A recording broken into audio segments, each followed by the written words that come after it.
The machine gun had been firing for so long that the barrel glowed orange in the darkness. Corporal James Reed's hands were blistered from changing the smoking hot barrels every few minutes, his uniform soaked through with sweat despite the cool June night. Across the narrow bridge, German soldiers kept coming, wave after wave of them pushing through the smoke and chaos, trying to take back what the Allies had seized just hours before. Reed didn't know how many he'd killed. He'd stopped counting after the first dozen. All that mattered now was keeping that gun firing, keeping those Germans on the other side of the bridge, keeping this tiny piece of France in Allied hands until reinforcements arrived, if they ever arrived. The sound of the machine gun had become the soundtrack to their existence, that rhythmic hammering, interrupted only when Reed or one of the others had to swap out the overheated barrel or reload another belt of ammunition. Between bursts, the night filled with the sounds, German voices shouting orders in the distance, the crack of rifle fire, the whistle of incoming mortar rounds followed by the crump of explosions, the screams of wounded men, both German and the occasional cry from one of the Canadians when shrapnel found its mark. And underneath it all, the constant ringing in Reed's ears that had started after the first artillery barrage and never stopped. It was June 6, 1944, and the world was changing. Across the beaches of Normandy, thousands of Allied soldiers were storming ashore in the largest amphibious invasion in human history. But the success of that invasion depended on hundreds of smaller actions, individual fights at crossroads and bridges and towns that most people would never hear about. The Pegasus Bridge over the Caen Canal was one of those places. British paratroopers had taken it in a daring glider assault just after midnight, landing within yards of the bridge and overwhelming the surprised German guards in minutes.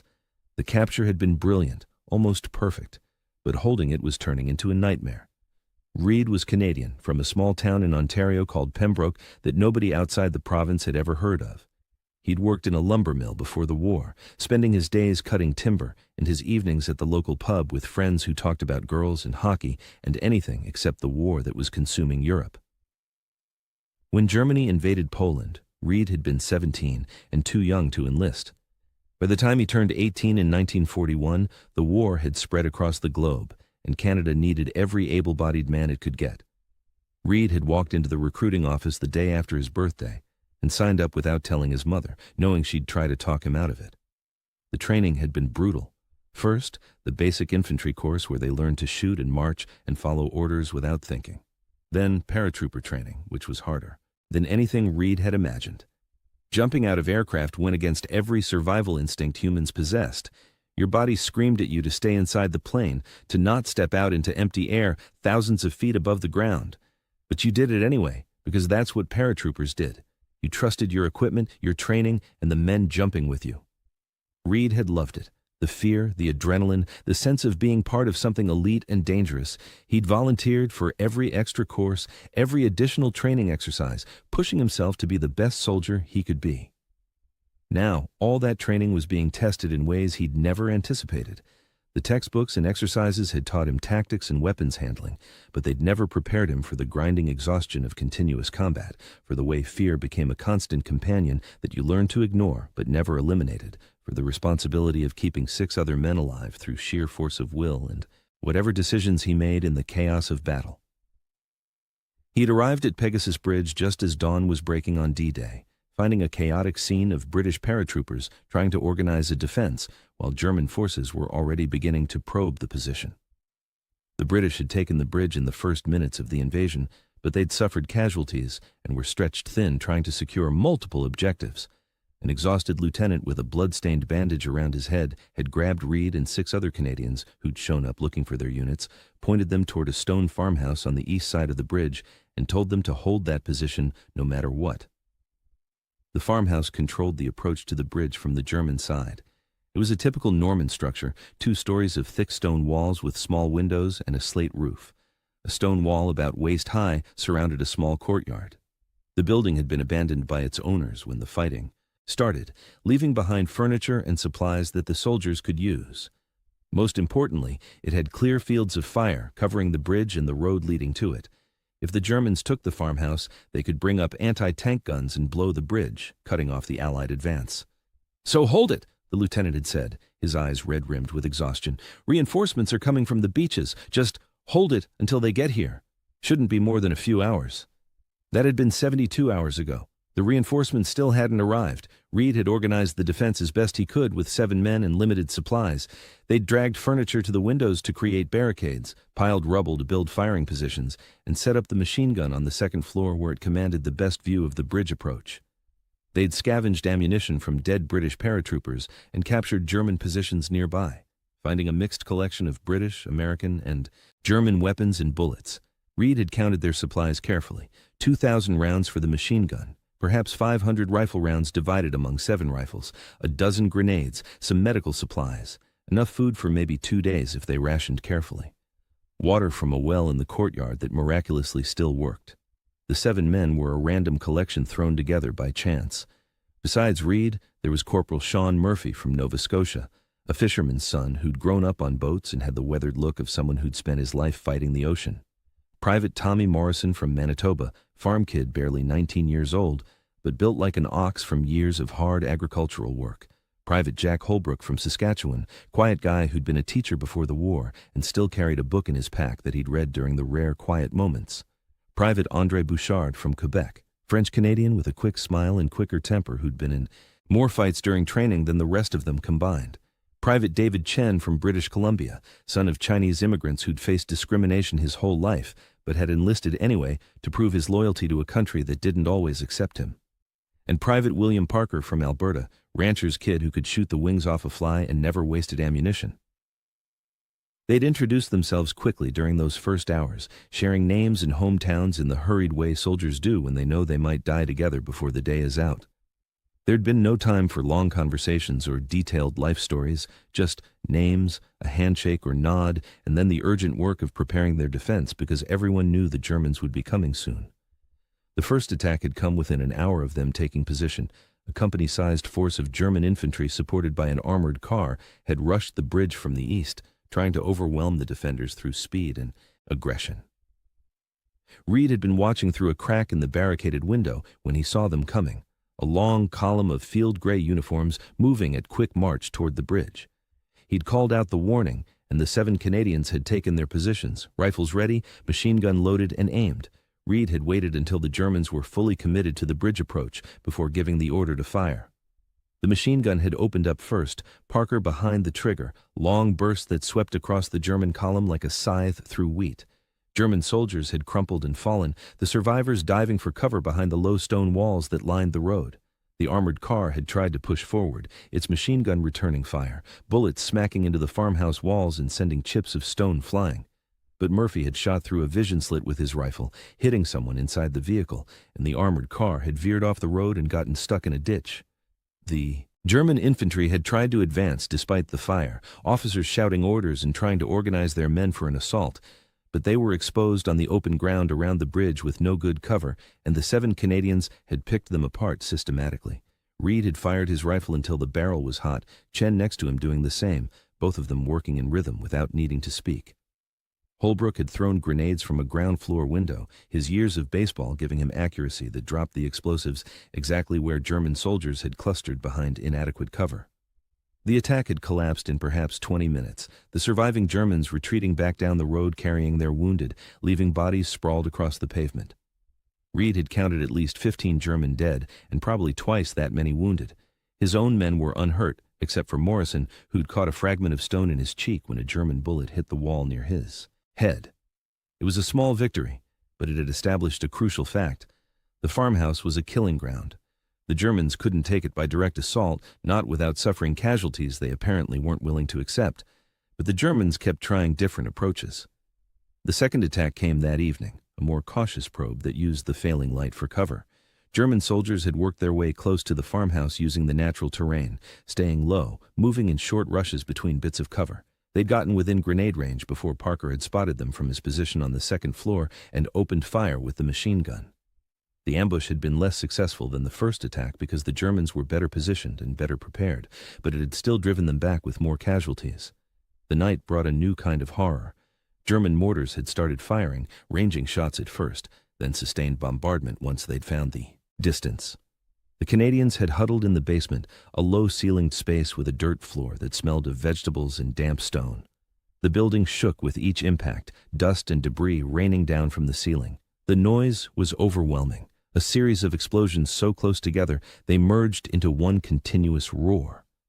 Reed had watched his men's faces in the dim light from a single candle, seeing the fear they were all feeling, but no one would acknowledge. Chen's hands were shaking. Bouchard was praying quietly in French. Morrison's eyes were wide and unblinking, his jaw clenched so tight Reed could see the muscles working. When the bombardment stopped, they'd rushed back to their positions, knowing that infantry would be coming under the cover of smoke and darkness. Sure enough, German soldiers were already halfway across the bridge when Reed reached the machine gun. He'd opened fire immediately, muzzle flash illuminating the darkness in strobing bursts, showing him glimpses of Germans running, falling, diving for cover. The attack had been stopped, but barely. Some Germans had gotten close enough that Holbrook had to shoot them with his pistol through a ground floor window. One German soldier had actually made it into the courtyard before Parker had killed him with a burst of machine gun fire. They dragged the body out of the courtyard after the attack and searched it, finding ammunition that didn't fit any of their weapons, but taking it anyway in case they captured German guns later. The second day had been worse than the first. The Germans had brought up more forces, surrounding the farmhouse on 3 sides, the only escape route being across the bridge into Allied-held territory, which was impossible with German troops watching every approach. Reed had studied their situation from the second-floor window, looking at the German positions he could identify through the smoke and haze. At least 2 companies of infantry, maybe 3, mortars positioned. Somewhere to the east where they could fire without direct line of sight, possibly some armor held in reserve. Against this, 7 increasingly exhausted men with dwindling ammunition. He'd gathered his men that morning and laid out the situation honestly. "We're surrounded," he'd said. "We're low on ammunition. We're on our own until someone breaks through to relieve us. Nobody's coming to rescue us today, maybe not tomorrow either. So here are our options. We can try to retreat across the bridge and hope we make it to friendly lines before we get killed. We can surrender and spend the rest of the war in a prison camp. Or we can stay here and keep fighting." Reed had looked at each man in turn. "I'm staying. This is where we were told to hold. But I won't order any of you to stay with me.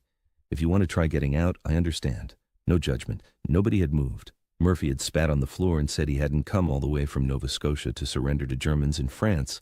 Morrison had said his father would disown him if he quit. Holbrook had simply shaken his head and gone back to his firing position. The others had made similar choices, some with words, some with silence, all of them deciding that they'd hold the farmhouse or die trying. Reed had felt something shift in that moment, a bond forming that went beyond following orders or military duty. They were choosing to stay together, to fight together, to die together if that's what it came to. The Germans had probed their defenses constantly throughout the second day, never mounting a full assault but never giving them a moment's rest either. Snipers took shots at any Canadian who showed himself in a window. Mortar rounds fell irregularly, random bombardments that kept them on edge. Small groups of infantry would work close and throw grenades, forcing the Canadians to respond and expend ammunition. It was a war of attrition, and the Germans clearly believed they could grind down the defenders through constant pressure and exhaustion. Reed had tried to manage their resources carefully. He'd assigned firing sectors so they weren't all shooting at the same targets and wasting bullets. He'd rationed the machine gun ammunition, allowing only short bursts unless the situation was desperate.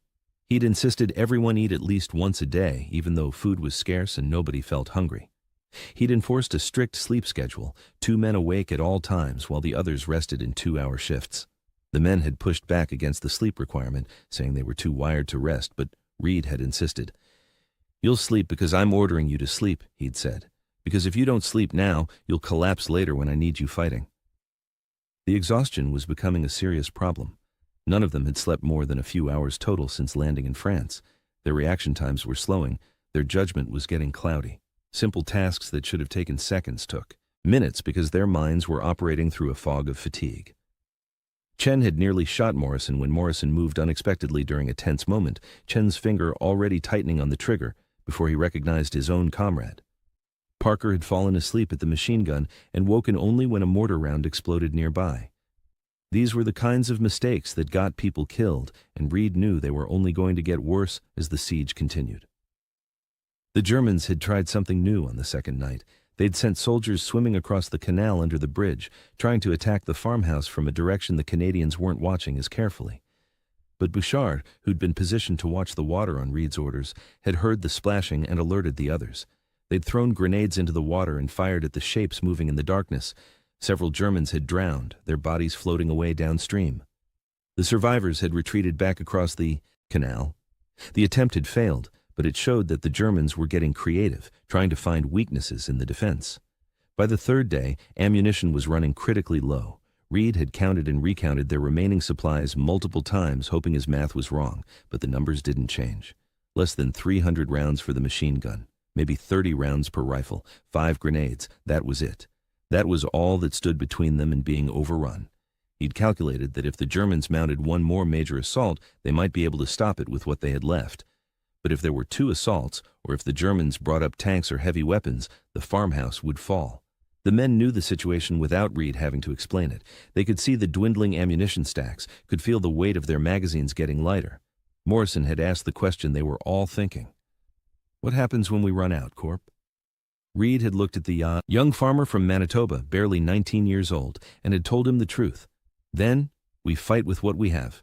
Bayonets, rifle butts, rocks if necessary. We hold this position because we were ordered to hold it, and because if we don't, Germans will blow that bridge and maybe cost the invasion. So we hold. Murphy had been sitting against a wall, cleaning his rifle for perhaps the 100th time. He'd looked up at Reed and said something that captured what they all felt. We hold because we're too damn stubborn to quit, and because I'll be damned if I let these Nazi bastards think they beat me. Reed had smiled at that, a tired smile, but genuine. That's right, he'd said. We're too stubborn to quit. Remember that when things get bad. Things got bad that afternoon. The Germans had clearly decided that enough was enough, that the farmhouse had to be taken regardless of cost. They'd assembled a major assault force, the largest yet, and committed it to one overwhelming attack. Reed had watched through his binoculars as German infantry formed up in the distance, officers organizing them into assault groups. Behind them, he'd spotted the shapes of tanks, at least 2 Panzer IVs moving into position. This was it. This was the attack that would either break through or break itself against their defense. He'd gathered his men one last time. This is everything they have, he'd told them. They're betting that they can overrun us in one push. We're going to prove them wrong. Every shot counts now. Don't waste ammunition. Pick your targets. Work together. And whatever happens, we don't surrender. We fight until reinforcements arrive, or until we can't fight anymore. Understood? 6 faces had nodded back at him, faces marked with exhaustion and fear, but also with determination. They understood. They'd come this far together. They'd finish it together, whatever the outcome. The German assault had begun with a massive mortar barrage, the heaviest yet. The Canadians had crouched in the basement as the world exploded above them. The farmhouse structure had groaned and shuddered under the impacts. Part of the second floor had collapsed, the ceiling caving in and filling the air with choking dust. When the bombardment finally stopped, and they'd climbed back to their positions, they'd found the farmhouse barely standing. Walls had been breached in several places. The roof was mostly gone. Their carefully prepared firing positions were destroyed or damaged, but the building itself, those thick Norman stone walls, had held. The German infantry came next, advancing in waves supported by the tanks. Reed had opened fire with the machine gun, long sustained bursts that ate through their remaining ammunition at an alarming rate. He couldn't afford to be conservative anymore. If they didn't stop this attack, ammunition conservation wouldn't matter because they'd all be dead or captured. The machine gun hammered out death across the bridge approach, cutting down Germans, who'd been trained to attack through enemy fire, but who couldn't advance through a killing zone this concentrated. The tanks had been the real threat. Their main guns had begun firing at the farmhouse, high explosive shells that blasted chunks out of the walls. One shell had come through a window and exploded inside, the concussion knocking everyone in the room off their feet. Chen had been closest to the blast and had taken shrapnel in his leg, a piece of metal the size of a finger embedded in his thigh. He'd screamed once, then bit down on his sleeve and pulled the fragment out himself, blood soaking through his trouser leg. Holbrook had wrapped a bandage around the wound while Chen kept shooting with his rifle, refusing to leave his position. Murphy had seen one of the tanks getting dangerously close, its gun lowering to fire point blank into the farmhouse. Without hesitating, Murphy had grabbed their last anti-tank grenade, a captured German Panzerfaust that none of them had been trained to use, but that Murphy had figured out by reading the instructions printed on the side in German and making educated guesses. He'd leaned out a window, despite the bullet snapping past his head, and fired the Panzerfaust at the tank from perhaps 30 yards away. The rocket had streaked across the distance and slammed into the tank's front armor, the explosion creating a flash that temporarily blinded everyone watching. The tank had stopped, smoke pouring from its hatches, the crew bailing out and running for cover. The other tank had backed away, its commander apparently deciding that getting closer wasn't worth the risk. The infantry attack had faltered when they lost the tank support. German soldiers had gotten close to the farmhouse, some reaching the courtyard wall, but concentrated fire from the Canadians had stopped them. Bouchard had thrown their last grenades, each one carefully aimed to land where Germans had taken cover. Parker had fired the final belt of machine gun ammunition in one continuous burst that lasted perhaps 20 seconds, the gun bucking in his hands, tracers drawing lines through the smoke. When the gun clicked empty, he'd grabbed his rifle and kept shooting. Reed had been firing his rifle methodically, one shot at a time, making each bullet count. His shoulder ached from the recoil. His hands were bleeding from handling hot metal. His ears were ringing so badly he could barely hear. But he kept shooting because that's all there was left to do. Shoot until you had no ammunition, then find another way to fight. Morrison was beside him, his wounded shoulder making it impossible to fire right-handed, so he'd switched to shooting left-handed, his accuracy suffering but his determination unchanged. Chen was below them, his wounded leg preventing him from moving, but not from firing his rifle through a ground-floor window, his pile of brass casings growing as he methodically shot at every German he could see. The attack had broken. Reed saw it happen in real time, the moment when German soldiers decided they'd had enough, when training and discipline gave way to survival instinct. They'd pulled back, first one or two, then whole groups, then everyone, a general retreat that became a rout. The Germans had left their dead and wounded, dozens of them, sprawled across the ground between the farmhouse and the German lines. The Canadians had won. They'd stopped the major assault, they'd held. Reed had slumped against the wall, his rifle falling from nerveless fingers, his body shaking with exhaustion and adrenaline crash. He'd done a quick head count. 7 men had gone into this fight. 7 men were still alive, though Chen's leg wound was serious, and Morrison's shoulder had opened up again and was bleeding through his bandage. They'd survived the worst the Germans could throw at them, but they'd also expended virtually all their ammunition. Reed checked the remaining supplies. 14 rifle rounds total. No machine gun ammunition. No grenades. If the Germans attacked again, they'd have to fight hand-to-hand with bayonets and improvised weapons. But the Germans didn't attack again.